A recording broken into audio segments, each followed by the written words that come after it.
So I'm back. Today I want to talk about something that really gets to me, and it's just the simple act of listening. Now you must be wondering, where is he going with that word listening? Well, I'm gonna go there. When I say listening, I'm talking about the society we live in right now. We are a group of people that are extremely individualistic, that sometimes we can't understand what another person or another group is feeling, or the injustices that that group or that person is getting, because we're stuck in a little cocoon that is very comfortable. Now, let me just let's have an example. A woman comes up to her friend Jonathan. We'll say his name is Jonathan. She comes up to her friend Jonathan and says, "You know what, Jonathan? Yesterday at work, I really felt like something was kind of off. I had an idea, and I decided to talk about that idea. I decided to explain my idea to the group. They weren't listening.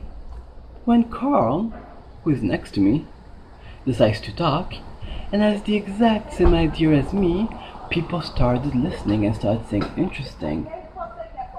And this has happened to me a lot of time, Jonathan.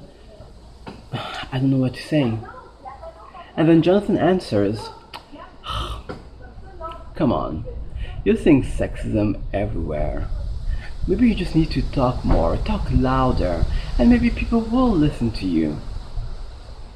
Now this is, to me, a microaggression, because here you have a woman, and historically, we all know that historically women have had it difficult, right?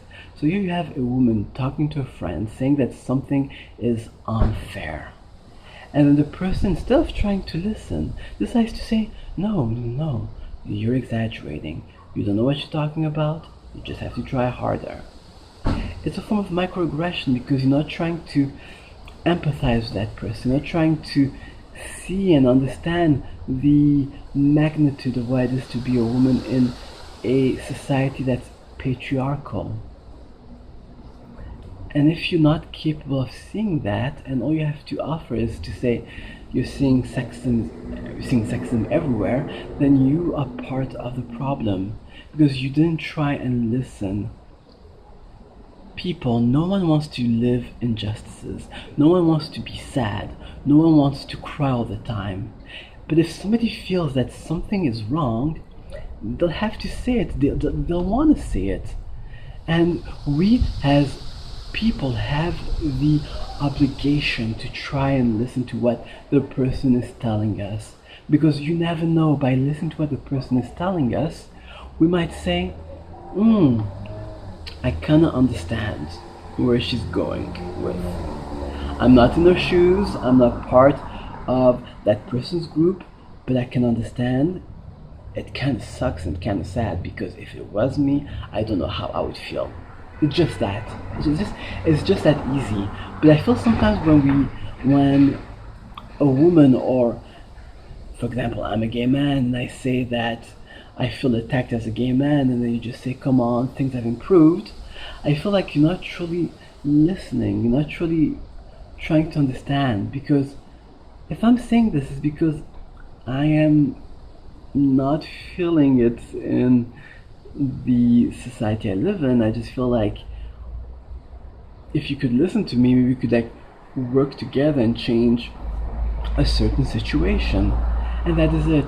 But I also feel that sometimes when you are part of that group that is known to exert, to perpetrate a certain injustice, and then a person, whether it is a gay man or a black person or a woman or whatever, says to you, "Listen, this is not right, what I'm feeling right now," you feel the need to be defensive, because you are part of that group.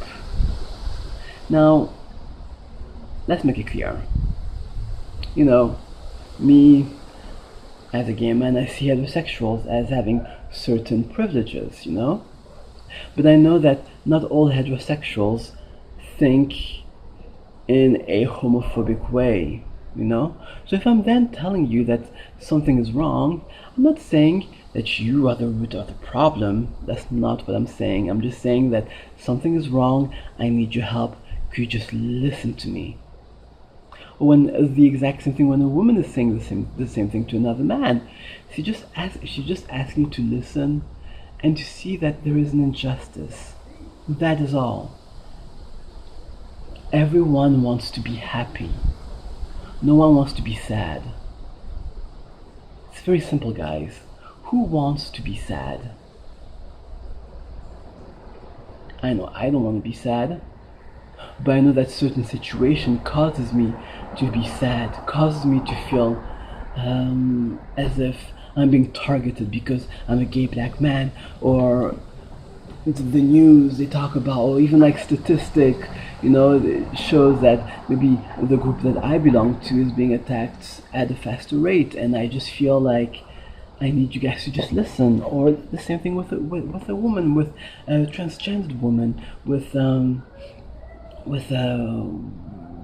black people. I'm black, but that's what I'm trying to say. I just feel that if you just sit down, just sit down and take the time to really listen to what the other person has to say, and seeing that the person is not attacking you personally, but is just saying that there is a problem, and you just listen to what the person has to say. I feel that we could maybe find a solution together. And then maybe you or me as a man won't be a part of the problem, or me or you as the heterosexual won't be a part of the problem, because you're trying to find ways to fix a certain situation. I'm not saying that by doing that everyone will be happy and it will be utopia. That's not what I'm saying. I'm just saying that we can lessen the injustices, make sure that the next generation that comes see that we've improved. That's what I'm saying. I hope I make sense. I really do. Thank you for listening, and have a good day. And if you liked it, subscribe. So yeah, thank you guys. Bye.